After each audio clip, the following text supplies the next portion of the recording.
Y ya está con nosotros Juan Pablo Lucumí. Bienvenido, Juan Pablo. Aquí estamos listos para hablar de números, Elena. Claro que sí, pues ahora nos vas a platicar acerca de estas previsiones sombrías, desafortunadamente, que ha hecho para la economía mundial el Fondo Monetario Internacional. Así es, un panorama sombrío, como lo dices tú, al que se podría llegar a costa de la política arancelaria de Donald Trump, que desplegó para casi todos los países del mundo.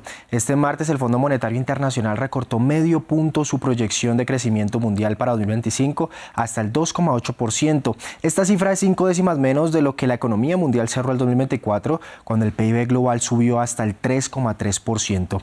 Las estimaciones del fondo dicen que los aranceles lastimarán principalmente a Estados Unidos, China y México. El informe también muestra que de las grandes economías, Estados Unidos crecería un 1,8% este año, eso es 0,9 puntos menos de lo que proyectó el fondo en enero, pero también es un punto porcentual por debajo de lo que creció el año pasado, algo que daría un importante golpe entonces a Estados Unidos. La economía de China también perdería un punto porcentual de crecimiento este año hasta el 4% y según el FMI, la eurozona con los 20 países que la conforman no se vería tan afectada con un crecimiento de una décima menos que 2024 y en 2026 se recuperaría incluso a niveles mayores hasta el 1,2%. Reino Unido, que no comparte el euro como moneda, no se vería afectado y crecería este año lo mismo que creció en 2024, un 1,1%. Escuchemos las palabras del FMI. Quite significant and it's hitting all the regions of the world. Es bastante significativo y está afectando a todas las regiones del mundo. Estamos viendo un menor crecimiento en Estados Unidos, un menor crecimiento en la zona euro, un menor crecimiento en China, un menor crecimiento en otras partes del mundo. Lo que vemos en Estados Unidos es que los aranceles actúan como un shock de oferta. Esto reduce la producción y aumenta la presión sobre los precios. No son buenas noticias para el Banco Central, ya que se enfrenta a un dilema difícil y la mayor presión sobre los precios es algo que se debe controlar. Pero también existe una mayor incertidumbre relacionada con el hecho de que nadie puede predecir dónde se asentará la situación, lo que significa que las empresas están pausando la inversión o las compras, lo que frena una actividad que podría continuar. Además, tenemos cadenas de suministro increíblemente complejas que se han construido a lo largo de años. Es muy difícil predecir exactamente dónde terminará esto. It's very hard to figure exactly where this will land. So in that context, Oye, Juanpa, ¿pero qué hay para nuestra región latinoamericana? ¿Qué se dice acerca de las previsiones para este lado del mundo y también para las economías emergentes? Pues ya lo veremos. El FMI proyecta que nuestra región pierda 4 décimas de ese crecimiento que tuvo el año pasado, pero asimismo espera que las recupere nuevamente a final de 2026. Ya de forma independiente, el panorama no es optimista para la primera y la segunda economía de la región, pues el fondo proyecta que Brasil crezca un 1,4 puntos porcentuales menos de lo que creció en 2024. Para México incluso vaticina una caída de su economía del año del 0,3% para luego recuperarse en 2026 hasta el 1,4%. Pese a estos números, la presidenta de México, Claudia Sheinbaum, dijo que el castigo o el gasto público de su país ayudaría a proteger la economía mexicana de los vientos en contra del mercado y rechazó el pronóstico del Fondo Monetario Internacional. Pues no conocemos con base en qué lo hacen, no coincidimos, no es que no coincida la presidenta, sino que nosotros tenemos modelos económicos que tiene la propia Secretaría de Hacienda, que no coinciden en este planteamiento. Ellos no creen que el gobierno pueda hacer nada para cambiar una situación que viene del propio mercado. Y nosotros no coincidimos con esa visión. Por eso planteamos el Plan México.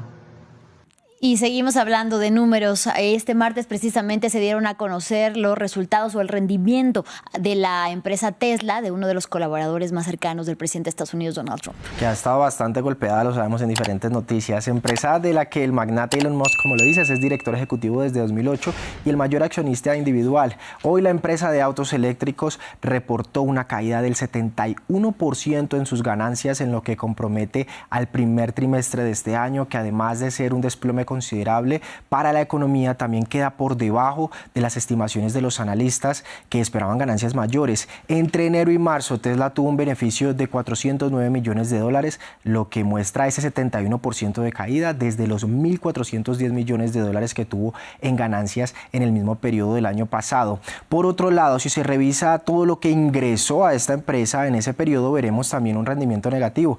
Los ingresos de Tesla fueron de 9% por debajo de lo que vendió en ese periodo del año pasado, cuando sumaba los 21.011 millones de dólares. Es un rendimiento que, pues evidentemente son ingresos en números positivos, pero pues es menor a lo que se tenía comparado interanualmente. Según los analistas, estos números muestran el daño que ha causado el trabajo de Musk para la administración Trump, que recordemos, él ha estado al frente del Departamento de Eficiencia Dodge, que busca reducir la burocracia del Estado y ha hecho drásticos recortes de ayuda a nivel nacional e internacional. Todo este panorama sombrío no espantó a los inversionistas al cierre de la bolsa, y las acciones de la compañía subieron con solidez un 4%, en parte porque esperaban que Elon Musk confirmara más tarde en una reunión con ejecutivos que iba a tomar distancia del gobierno de Donald Trump. Sin embargo, las acciones de Tesla han bajado un 41% en lo que va de 2025. Juan Pablo, ahora hablamos de las gigantes tecnológicas. Nos vas a contar acerca de que la matriz de ChatGPT se ha ofrecido a ser la compradora del buscador de Google. Hablamos de Chrome. Tal como lo has dicho, OpenAI se ofreció a comprar Chrome si la justicia falla a favor del gobierno de Estados Unidos y obliga a la empresa Google a vender su navegador, para quitarle el monopolio en el sector de los buscadores y promover más competencia en el mercado de los motores de búsqueda. Pero lo cierto es que Google no quiere vender Chrome y de hecho prevé recurrir a la sentencia final. Actualmente ChatGPT utiliza la tecnología de Bing y el motor de búsqueda de Microsoft y busca crecer a través de ofrecer los contenidos de Google en sus resultados, pero todavía no está sincronizado con los buscadores. Pese a todos estos movimientos en el tablero, hoy las acciones de la casa matriz de Google cerraron con un 2,5% en ganancias al cierre. Y casi para terminar, nos vas a hablar acerca de en esta semana de altibajos. ¿Cuáles han sido los indicadores? Pues un panorama positivo, déjame decirte. Iniciamos con Wall Street, que se recupera de un inicio de semana turbulento y cierra con una alza de más del 2% en sus tres principales indicadores. Lo ven en pantalla. El panorama fue positivo también después del campanazo, pues Trump dijo que no tenía la intención de despedir al presidente de la Reserva Federal, Jerome Powell, algo que trae calma a los inversionistas. Europa también se salvó de los números rojos, aunque ni Frankfurt, París, Madrid o Londres lograron consolidar ganancias que tocaran el 1%. En España, el presidente del gobierno español, Pedro Sánchez, anunció que el gasto militar del país alcanzaría este año el 2% de su Producto Interno Bruto, como pide justamente la OTAN. Antes preveían que llegara a esto en 2029. En nuestra región también se vio esta bonanza. Argentina casi toca el 6% en ganancias, México casi el 2% y Brasil subió el 0,6%. Las sólidas ganancias de Argentina llegaron después de conocer que la economía creció 5,7% interanual en febrero. Colombia, Chile y Perú también ganaron hoy un 0,7, 0,8 y 0,9% respectivamente. Bueno, ahora sí, finalmente, pero no por ello menos importante, Juanpa, nos vas a hablar de la cifra del día.